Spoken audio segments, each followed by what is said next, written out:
brand new track, fresh facility. We are the first sets of tire tracks on this place.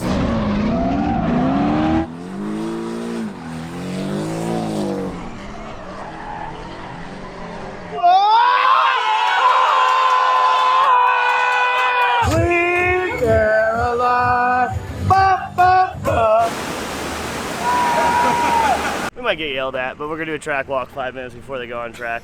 Dude. I texted all the appropriate people ahead of time, but no one replied. FD New Jersey, what's really tricky about this track is how bumpy it is. So the car setup is really important. Ability to suck up a lot of the bumps is what's the most difficult way to do it and still have speed. Starting off entry, we have the chicane here.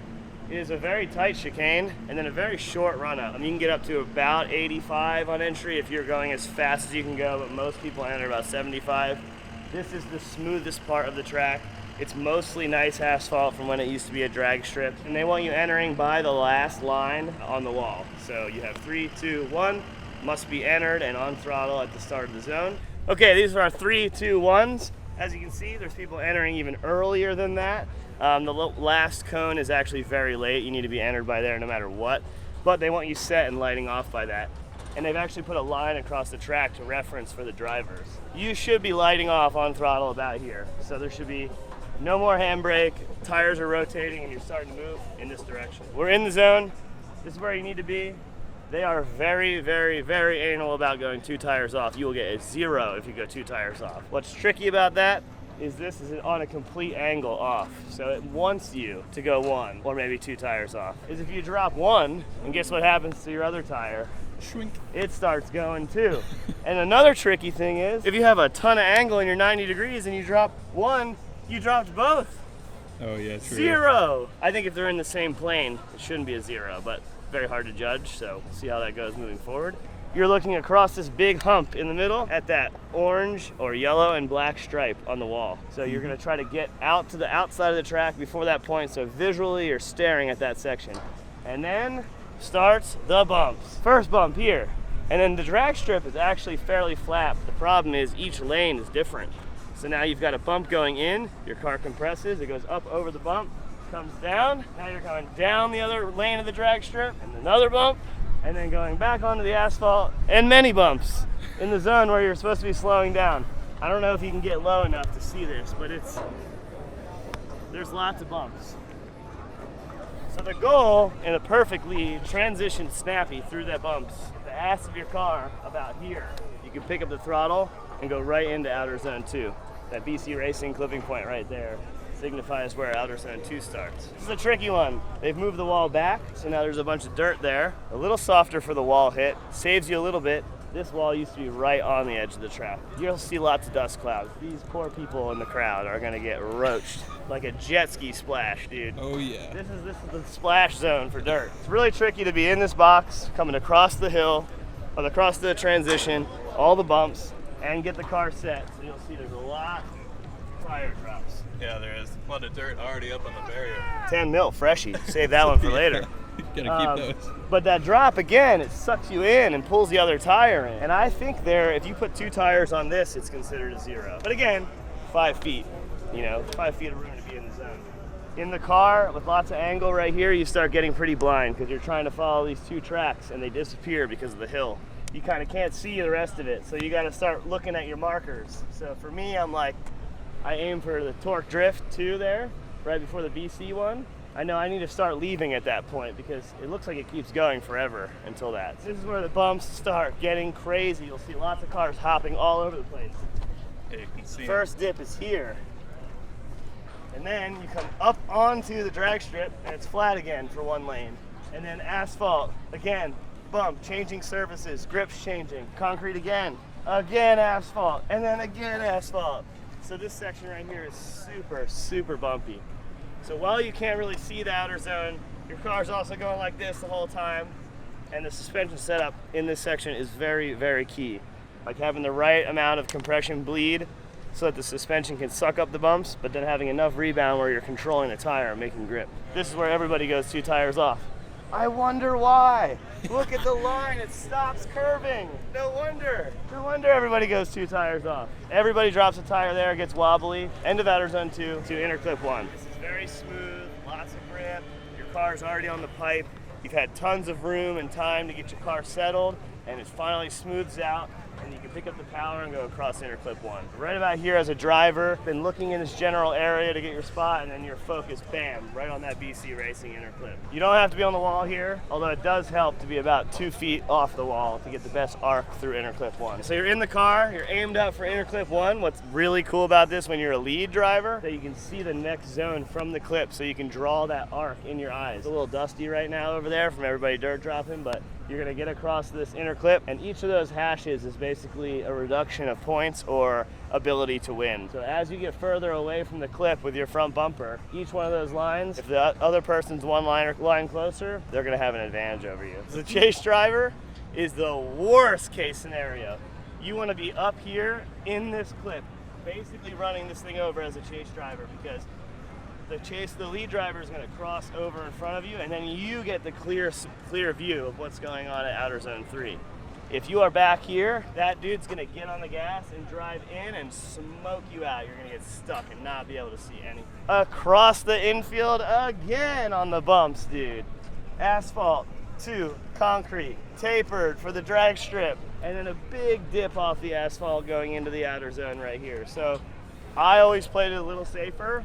I transitioned from about this part of the track, leaving a little bit track left, and then I would rack the angle in to get out to the zone instead of being out there early, because this right here leans off really hard and then it comes back up. So reading the track and being able to go through the middle section here and then still get out to the zone and fill it with good angle is key.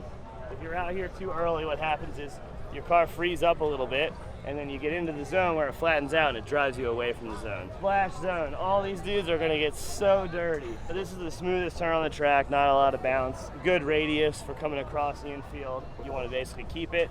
Tires in the box. When both rear tires are in the box, you're really doing a good job. You don't need to be on the very, very edge. As long as you're good in the box, settled, lots of angle, it's gonna be mostly full points. This is where you'll see a lot of zeros. 2 tires off, it's gonna be a 0. If you're touching that wall, you're definitely having a 0. You want to finish about 3 feet from the track edge over here. They don't want you finishing all the way at track edge. Tires in the box, full points, be consistent on the lead and the chase, and you'll get the win. Just be a little better than the other guy. And now transition once again.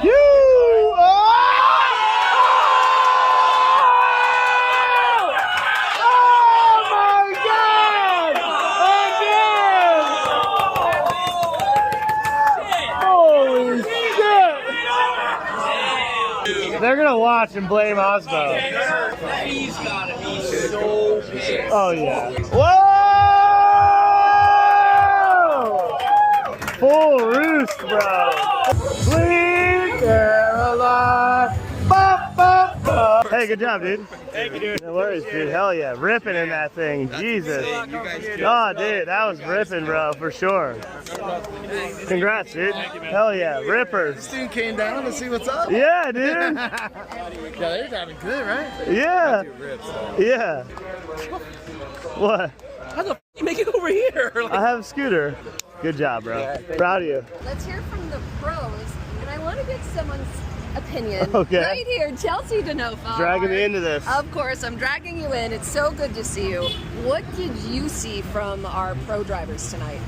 Oh, a lot of really good driving. The tandem was really tight, and it was like strategy in terms of knowing the opponent's car that I've never seen before. It was really, really good. Amazing.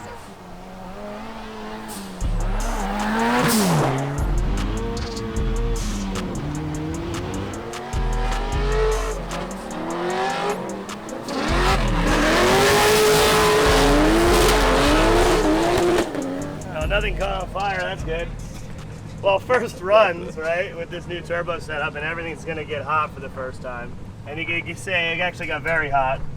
Oh yeah, you can see it's changing color a little bit. Yeah. How'd it feel? It's lazy, but it's not undrivable. Probably makes another 50 horsepower, but it doesn't have the bottom end grunt. But it's, if you're smart with it, it'll blast right through it. It's hot today.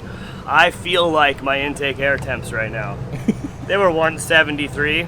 It's about 40 degrees hotter than I've ever seen. It is about 40 degrees hotter out than I've ever seen. It's got to be 100. It's very close. There's a little bit of breeze, which now that I'm sweating my ass off feels okay. But dude, it is like unbearable in the car. Like when I take the cool down lap, like the second backtrack, I'm just driving with my head like this. You're also cooling down. Yeah, the car's doing okay though. But yeah, we're at E-Town. We're gonna do some laps, have some fun, and we'll take this thing out next. Woo.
So another day at E-Town. Didn't get a lot of driving done, but I'm pretty okay with that. It's been a long week. It's been crazy. The Fox body turbo setup, garbage, doesn't work. Again, here we go. Lazy, no heat management, burns everything within 15 feet of the fucking turbo housing. It's a bummer. I'm really upset about that. Spent a lot of money, a lot of time to have it be worse than it ever was. But anyways, Porsche came out, got some laps with a new livery, new suspension, new turbo from Ragdoll and fuel pump. Having some tuning issues. Seems to work okay, but these cars are very, very, very controlled by the ECU. It's not like more boost is more power or more this, more that. It's very, very complex. So you can build the power band however you want, but there's about 1,400 tables inside the ECU to do that, so we're fighting that. I know many of you are probably like, oh, just put a cob on it with whoever's tuned. That's great, it will probably make power, but then if I go to the track and have one problem, I have to wait on some dude in California or wherever to get back to me, or then he has to solve the problem, then I gotta pay him a bunch of money anyway, so I might as well sort it out myself. We're learning. We knew that this was gonna be a development car. It was gonna be a year of doing that. I think we got the chassis pretty good, so that's a plus. We just need to figure out how to get it to make power consistently. So we'll see. So, what are we doing? Okay, so we are at an undisclosed kart track somewhere in New York City. Oh, cops are after us already. We're gonna drive this thing and have some fun. I finally got the tune to be something that's working with Jordan. It's about only 400 horsepower right now, but we've made strides in picking back the mid-range and fixing some things. So this will be its first test with that. So it should be back to where we were at testing, but with a little bit more top end. I think after this event, we'll be able to find some more horsepower, but that's where we're at. This is a brand new track, fresh facility. We are the first sets of tire tracks on this place. Grant drove it about 3 weeks ago when it had just the base layer on it, said it was great. They sealed the rest of it, put another layer on it, and we're about to go out there and shred it and have some fun. So right before this moment, we were inside of their place, which is Scott's Point, and they have a like artificial wave that's made out of like foam. And I've seen them before other places, but this one is huge. So, have you ever snowboarded? Yeah. So this is actually a lot like snowboarding. Okay. So on the board, you want to do a side entry. Once he falls, I'll kind of show you what I'm talking about. Okay. You want to get your front foot on first, and then you can push in and pop off the board. Okay. And then once you're Sounds out much there, simpler. the only difference between this and snowboarding is you want most of your weight on the back foot. That checks out.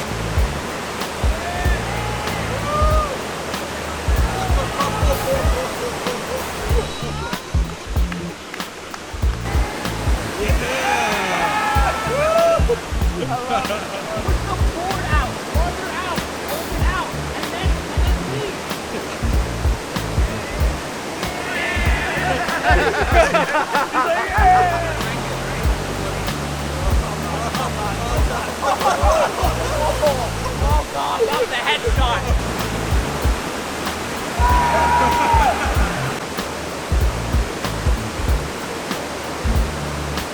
He's got confidence. Come on, Dylan.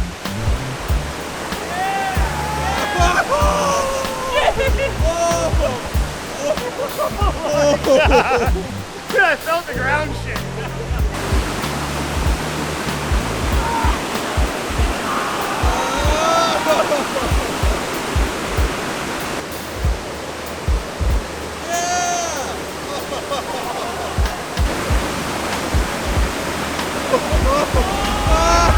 There was too many people on the wave at one time and they flooded the wave and it stopped going up over and just started tumbling and filled up with water and we flooded the whole place. TJ almost died. TJ almost died. We had to hit the emergency stop. It was crazy. It just shows like when drifters go away from drifting, we're just as extreme in everything else we do, or maybe not extreme is the word, maybe Just reckless. Yeah. Yeah. It's super fun. I had a blast. It was good to hang out with everybody in an opportunity that we don't normally get to. There's a lot of cool things to do here. So I'm really looking forward to them sorting this track out and maybe allowing us to do some drifting or karting or something in the future.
I was way too hooked up.